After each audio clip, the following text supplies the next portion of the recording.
মিলাদ হলো দুই প্রকার। এক প্রকার হলো রীতি রেওয়াজ, শুধু সমাজের মানুষকে দেখাইবার জন্য মিলাদটা পড়ায়।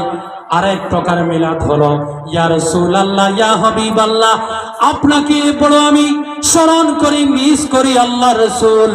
ও ইয়া রাসূলুল্লাহ, আমার জানের টুকরা, আপনাকে বড় ভালোবাসি। আমি আপনার সুন্দর সুন্দর করে সামান্য আপনার উপরে দুরূদ শরীফ আমার আশেপাশের মানুষ নিয়ে পড়তে চাই। ইহাকে বলা হয় সুন্নতি মিলাদওয়ালা। আরে আপনি যদি ঠিক আল্লাহ রাসূলের আশিক হইয়া যান, তাইলে কিভাবে যে রাসূলুল্লাহ তাইফের ময়দানের মধ্যে আল্লাহ রাসূল সাল্লাল্লাহু আলাইহি ওয়াসাল্লামের তাইফের ময়দানের মধ্যে যে রক্তাক্ত হইয়াছিলেন, উহুদের ময়দানের মধ্যে যে দন্দন মোবারক শহীদ হইয়াছিল, আপনি আল্লাহ রাসূলের যদি ওই কথাগুলোকে যদি স্মরণ করেন, ওই ঘটনাকে যদি স্মরণ করে আর যদি আপনি চান মিলাদ পড়াইতা, তাইলে মিলাদ পড়ানোর আগে আপনি জামাতে নামাজ আদায় করার চেষ্টা করবেন। মানুষদেরকে বলবেন বাবা নামাজ আদায় করে মিলাদের মধ্যে আসবেন। আরে মিলাদটি সাধারণ জিনিস নয়। আল্লাহ রাব্বুল আলামিন বলেন, আমি কিছু বানাইতাম না যদি আমার বন্ধুকে দুনিয়াতে পাঠাইতাম না। আল্লাহ রাব্বুল আলামিনের সেই স্পেশাল মানুষ, সেই স্পেশাল বন্ধুর আপনি মিলাদ মাহফিল আয়োজন করেন। দেখা যায় আপনার বাড়ির মধ্যে গেলে নিয়াসা বকল মিলিয়া মিলাদ পড়া যায় না, পর্দার আড়ালে বেটিনতে মায়ের শুরু করিবে। বাস্তব না বাস্তব? হক কথা হক। জি, আপনি আমি কিলা সুন্নতি হইলাম? আপনি আমি নিজে কিভাবে সুন্নতি ভাবলাম?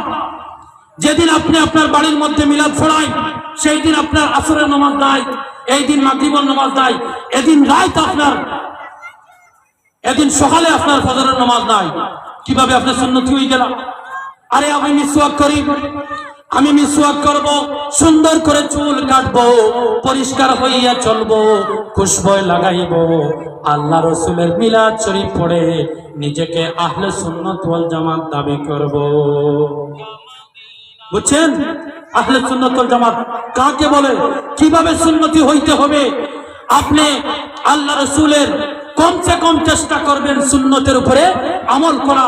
যেমন মতো আপনি বড়দেরকে সম্মান দেওয়া আল্লাহ রাসূলের সুন্নত, ছোটদেরকে মহব্বত করা আল্লাহ রাসূলের সুন্নত, আলিম উলামাদের দিকে মায়ার মহব্বতের নজরে তাকানো আল্লাহ রাসূলের সুন্নত, মা বাবার তাজিম করা আল্লাহ রাসূলের সুন্নত, পাড়া প্রতিবেশীর খবর নেওয়া আল্লাহ রাসূলের সুন্নত, অসুস্থ মানুষের খবর নেওয়া আল্লাহ রাসূলের সুন্নত। ওই সুন্নতের উপরে যেদিন আপনি আমল করবেন, সেদিন আপনি নিজেকে আহলে সুন্নাত ওয়াল জামাত বলবেন। আরে আমার কাছে সুন্নত নয়, শুধু মিলাদ পড়লাম, কিভাবে হলো? আপনি মিলাদ পড়েন, আপনি পড়তেই হইবে। আমি বলতেছি আল্লাহ রাসূলের মহব্বত দেন। যদি কোনো মানুষের অন্তরে আল্লাহ রাসূলের মহব্বত থাকে রে ভাই, সে বেনামাজি হইতে পারবে না। আল্লাহ রাসূলের যদি মিলাদ মুবারক হিসাবে যদি পালন করতে চায়, সে বেনামাজি হইবে না, সে নামাজ আদায় করবে, সঙ্গে মিলাদ শরীফ পাঠ করবে। আমার মুসলমান ভাইরা, আল্লাহ রাসূলের সাথে আপনি আমি কিভাবে মহব্বত দেখাই? আপনার আমার মহব্বত তো হলো যাররা পরিমাণ। আল্লাহ রাসূল সাল্লাল্লাহু আলাইহি ওয়াসাল্লামের একজন যুবক সাহাবী ছিলেন মক্কা জমিনের মধ্যে, যার নাম ছিল হযরতে সুহেব রাদিয়াল্লাহু তাআলা আনহু। কি নাম বললাম? হযরতে সুহেব রাদিয়াল্লাহু তাআলা আনহু। আল্লাহ রাসূল সাল্লাল্লাহু আলাইহি ওয়াসাল্লাম মক্কা থেকে যেদিন মদিনার মধ্যে চলে এসেছেন, ওই ব্যক্তি, ওই সুহেব মক্কার মধ্যে ঘোরাফেরা একা একা করে। ওই ব্যক্তি, ওই যুবক ব্যক্তির আর ভালো লাগে না, হযরতে সুহেবের আর ভালো লাগে না।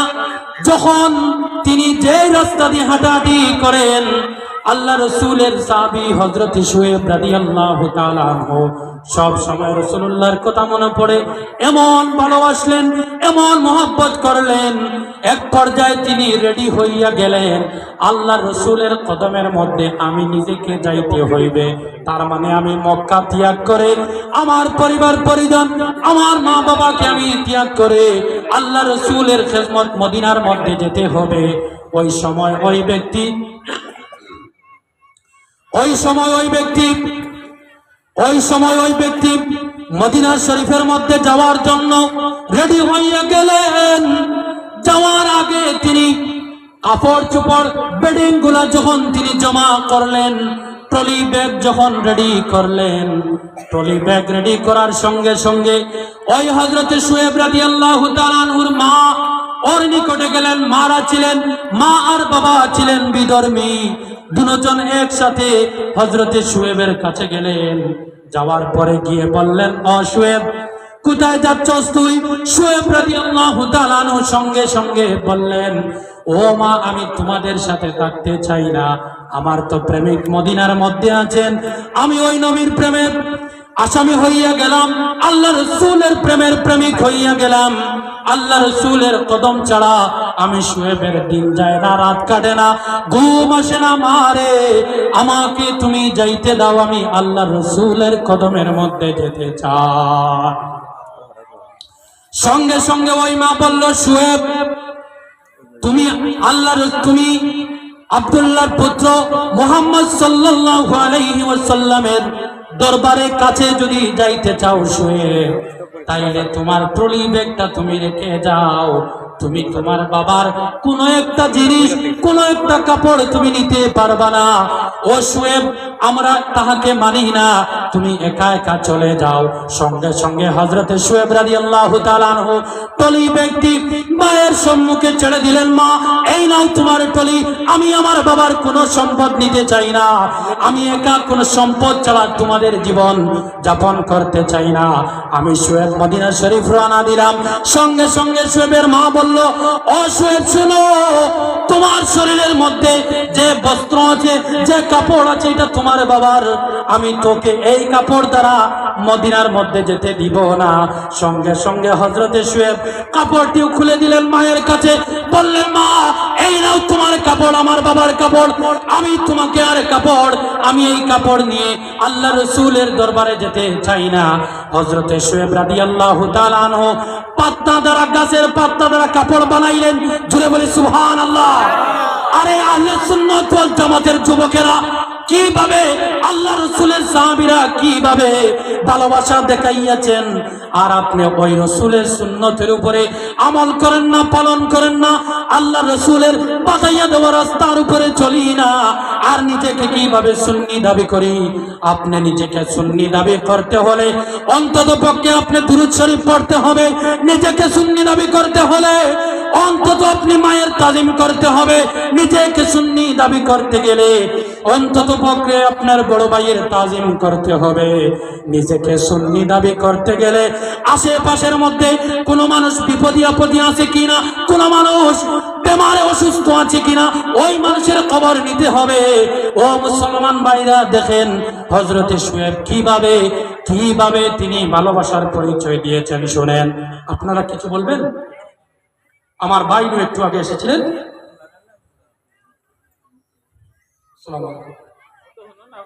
কিছু বলবেন? আমি প্রথমে বলে দিয়েছি, মাশাআল্লাহ, বাংলাদেশের মেহমান দুইজন মেহমান বাংলাদেশের। সুবহানাল্লাহ, নারায়ে তাকবীর, আল্লাহু আকবার। ভাই আরো জোরে করে বলেন না, নারায়ে তাকবীর, আল্লাহু আকবার। বাংলাদেশ থেকে আগত আমার প্রাণ প্রিয় ভাই, আমার বন্ধু হযরত মাওলানা কারি মঈন কাদেরী সাহেব, জিন্দাবাদ, জিন্দাবাদ, নারায়ে তাকবীর, নারায়ে তাকবীর। আরেকজন মাওলানা সুদূর বাংলাদেশ থেকে এসেছে, আপনারা সবাই আলোচনা শুনবেন ইনশাআল্লাহ। ও মুসলমান ভাইরা, মাশাআল্লাহ, আমার আরেকটি ভাই এসেছেন, মাশাআল্লাহ, নারায়ে তাকবীর, আল্লাহু আকবার। হযরত মাওলানা রিয়াজ রেজা কাদেরী সাহেব, জিন্দাবাদ। আমার মুসলমান ভাইরা, দিলটাকে নরম বানাইয়া, সুন্নি দিল বানাইয়া বসেন, শুনে যাও। আল্লাহ রাসূলের সাহাবী বললেন, মা, এই নাও আমার বাবার কাপড়, আমি ওই কাপড় পরিধান করে কুঠার বাকি হইয়া আল্লাহ রাসূলের দরবারে যাইব না। সঙ্গে সঙ্গে হযরতে শুয়েব রাদিয়াল্লাহু তাআলা আনহু মায়ের বাবার কাপড়টা দিলেন। পাতা গাছের পাতা দ্বারা কাপড় বানাইয়া তিনি মক্কার দিকে রওনা দিলেন। মা বাবা দেখলেন আমার শুয়েবকে কোনো কিছু দ্বারা আটকানো যাবে না, আমার শুয়েবকে কোনো কিছু দ্বারা আটকানো যাবে না। সঙ্গে সঙ্গে শুয়েবের বাবা মক্কার জমিনের বিল্ডারদেরকে হায়ার করলেন। মক্কার জমিনের বড় বড় যারা ফাইটার মানুষ ছিলেন, ফাইটারদেরকে হায়ার করলেন, ভাড়াটি নিলেন। ওই ফাইটারদেরকে বললেন, ও মক্কার জমিনের ফাইটার, আমার সম্পত্তি থেকে তোমরা যত চাও সম্পত্তি নিয়ে যাও। আমার ছেলে মদিনার রাস্তা দিয়ে রওনা দিয়েছে। আমার ছেলে যখন মদিনা শরীফের মিডিল রাস্তার মধ্যে চলে যাবে, আমার ছেলেকে তোমরা এমন মাইক দিবে, তোমরা যাতে আমার ছেলেকে জানে মারবা না, শুধু মাইক দিয়ে আমার ছেলেকে বেহুশ করে তোমরা আমার কাছে নিয়ে আসবা। সঙ্গে সঙ্গে ও মুসলমান ভাইরা শুনেন, সঙ্গে সঙ্গে আল্লাহ রাসূলের সাহাবী যখন রওনা দিলেন, মদিনা শরীফের বডি বিল্ডাররা মারার জন্য, ফাইটিং করার জন্য কন্ট্রাক্ট নিয়ে হযরত শুয়েব রাদিয়াল্লাহু তাআলা আনহুর কাছে তারা পৌঁছার পরে মুখ বাঁধিয়া খুব ভালো করে হযরত শুয়েবকে তারা মারলো, এমন মার দিল হযরত শুয়েব মাটির মধ্যে বেহুশ হইয়া পড়লেন। বলেন আল্লাহু আকবার। হযরত শুয়েব মাটির মধ্যে পড়ার পরে শুধু ইয়া রাসূলুল্লাহ, ইয়া রাসূলুল্লাহ, শুধু আল্লাহ রাসূলকে ভালোবাসি, তোমরা যদি আমি শুয়েবকে যদি এই জায়গার মধ্যে যদি হত্যা করে ফেলো, আমি আল্লাহ রাসূলের কদম ছাড়বো না। তারা এমন ভাবে হযরত শুয়েবকে মারলো, আমার প্রিয় ভাইরা, নাকের মধ্যে মারলো, কানের মধ্যে মারলো, পিঠের মধ্যে মারলো। হযরত শুয়েবকে রক্তাক্ত করে তারা মদিনা শরীফের একটা মরুভূমির মধ্যে ফেলে দিল। তারপরে এক রাত গুজরিয়া গেল। হযরত শুয়েব রাদিয়াল্লাহু তাআলা আনহুর যখন সামান্য হুঁশ চলে আসলো, বডিটি মুর্দা অবস্থা নিয়ে, বডিটি খারাপ রক্তাক্ত অবস্থা নিয়ে হযরত শুয়েব মদিনার মসজিদে নববীর দিকে রওনা দিলেন। আসরের অথবা মাগরিবের সময় ছিল। আল্লাহ রাসূলের সাহাবী সবাই জামাত করার জন্য মসজিদের ভিতরে ঢুকলেন, কিন্তু আল্লাহ রাসূল মসজিদের বারান্দার মধ্যে দাঁড়াইয়া গেলেন। জোরে বলি সুবহানাল্লাহ। আল্লাহ রাসূল দাঁড়াইয়া, আল্লাহ রাসূল নিজের গর্দনা মুবারককে এইভাবে উঁচু করে করে মদিনা শরীফের রাস্তার, মরুভূমির রাস্তার দিকে শুধু তাকান আর তাকান। এক পর্যায়ে সাহাবীরা বলল, ইয়া রাসূলুল্লাহ, ইয়া হাবিবাল্লাহ, বুঝতে পারলাম না আজকে আপনি এই রাস্তার দিকে কেন তাকাও। আল্লাহ রাসূল সাল্লাল্লাহু আলাইহি সাল্লাম বললেন, ও আমার মদিনার সাহাবীরা, আমি রাসূলের নাকের মধ্যে একটা গ্রাণ আসতেছে, আমার একটা পাগল শরীরের মধ্যে রক্ত নিয়ে আমার দিকে আসতেছে, আমি রাসূলের কদমের দিকে আসতেছে। জুড়ে বলি সুবহানাল্লাহ। আল্লাহ রাসূল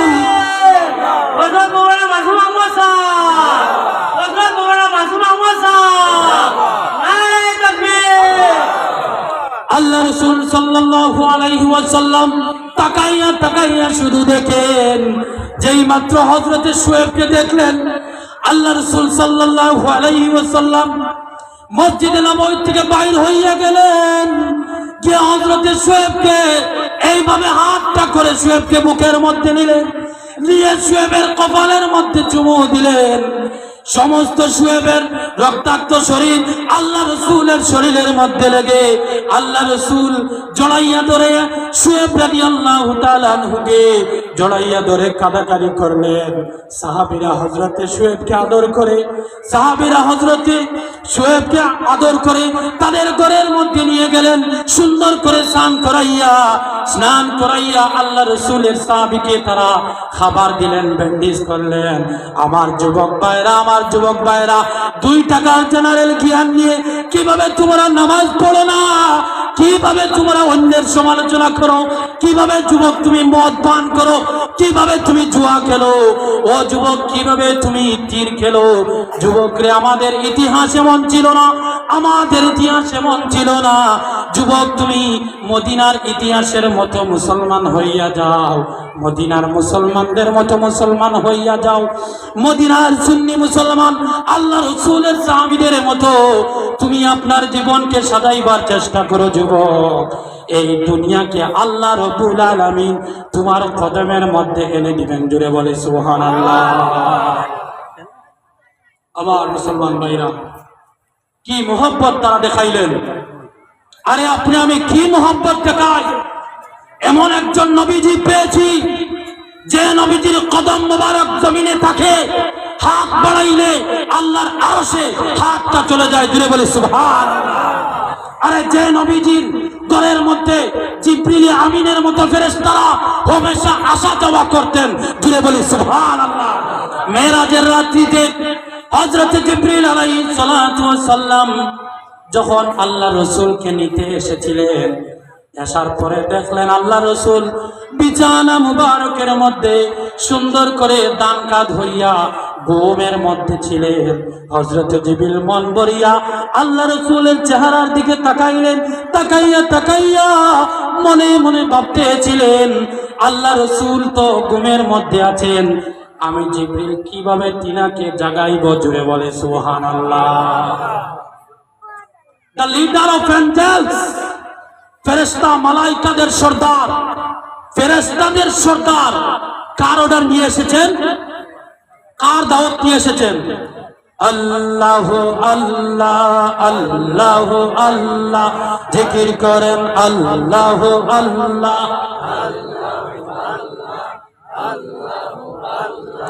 আল্লাহ আল্লাহ আল্লাহ আল্লাহ আল্লাহ আল্লাহ আল্লাহ আল্লাহ। প্রেমের আলম করেন নবী, প্রেমের আলম করেন নবী, মেহরাজেতে যাইয়া, মেহরাজেতে যাইয়া এহকা করে নিহিলেন তারে, এহকা করে নিহিলেন তারে, জিবরাইল আসিয়া, জিবরাইল আসিয়া, জিবরাইল হুকুম পাইয়া, জিবরাইল হুকুম পাইয়া মক্কায় আসেন দাওয়াত লইয়া। সুবহানাল্লাহ। জিবরাইল হুকুম পাইয়া, জিবরাইল হুকুম পাইয়া মক্কায় আসেন দাওয়াত লইয়া, মক্কায় আসেন দাওয়াত লইয়া। উম্মে হানির ঘরে ছিলেন, উম্মে হানির ঘরে ছিলেন মহদর নবী কামলিওয়ালা, মহদর নবী কামলিওয়ালা। প্রেমের আলাপ সবাই, প্রেমের আলাপ করেন নবী, প্রেমের আলাপ করেন নবী, মেহরাজেতে যাইয়া, মেহরাজেতে এহকা করে নিহিলেন তারে, এহকা করে নিহিলেন তারে, জিবরাইল আসিয়া, জিবরাইল আসিয়া। সকলে বলি সুবহানাল্লাহ। আমার মুসলমান ভাইরা, জিবরিল আসলেন, দেখলেন উম্মে হানির ঘরের মধ্যে আমার নবী, দয়াল নবী রাহমাতুল লিল আলামিন শুইয়া আছেন। জিবরিল মনে মনে ভাবলেন, কিভাবে উনাকে জাগাইব। জুড়ে বলি না সুবহানাল্লাহ। আমি জিবরিলের এত সাহস নেই যে উনার শরীর মোবারকের মধ্যে স্পর্শ করে উনার ঘুম ভাঙাইব। জুড়ে বলি সুবহানাল্লাহ। জিবরিল আমিন মনে মনে একটি বুদ্ধি করলেন, যে বুদ্ধিটি হলো রহমাতুল লিল আলামিনের কদম মোবারকের মধ্যে চলে যায়। হযরত জিবরিল আল্লাহ রাসূলের পা মোবারকের মধ্যে চলে গেলেন, গিয়ে নিজে ডাবিয়া আল্লাহ রাসূল সাল্লাল্লাহু আলাইহি ওয়াসাল্লামের পা মোবারকের পায়ের নিচে যে সাদা জায়গা আছে, ওই জায়গার মধ্যে আল্লাহ রাসূল সাল্লাল্লাহু আলাইহি ওয়াসাল্লামের পা মোবারকের নিচে ফেরেশতাদের সর্দার যিনি ছিলেন, আল্লাহ রাব্বুল আলামিনের সবচাইতে বেশি যিনি কাজ করেন যে ফেরেশতা, তার নাম হলো হযরতে জিবরিল আলাইহিস সালাতু ওয়াস সালাম। তিনি নিজে বললেন, উনার পায়ের কাছে যাই, গিয়ে হযরতে জিবরিল আমিন, সুবহানাল্লাহ, আওয়াজ করে বলবেন তো, আওয়াজ করে সুবহানাল্লাহ বলবেন তো, এমন ভাবে সুবহানাল্লাহ দিবেন যাতে বাংলাদেশি বক্তারা ঘরের মধ্যে বসে কল্পনা করেন যে এই জায়গার মধ্যে 1000-1500 মানুষ আছেন। বলি না ইনশাআল্লাহ? সুবহানাল্লাহ আওয়াজ করে দিবেন। হযরতে জিবরিল আমিন আল্লাহ রাসূলের কদম মোবারকের নিচে গিয়ে তিনার চক্ষু মোবারক সামান্য বড় করে চক্ষুর পুত্রীকে আল্লাহ রাসূলের পায়ের মধ্যে লাগাইলেন। সামান্য ভিজা ভিজা, সামান্য জল জল ভাব হইল। আল্লাহ রাসূল জাগিয়া উঠলেন, দিয়ে বলে সুবহানাল্লাহ, নারে তাকবীর, নারে রিসালাত। আমার মুসলমান ভাইরা, 2-3 দিন করে প্রোগ্রাম আপনারা চাইলেছেন, অফ করিলাম। আমার লাগেন আপনারা দোয়া করবা। আমি প্রথমে আশাবাদী ছিলাম না, আমার এইভাবে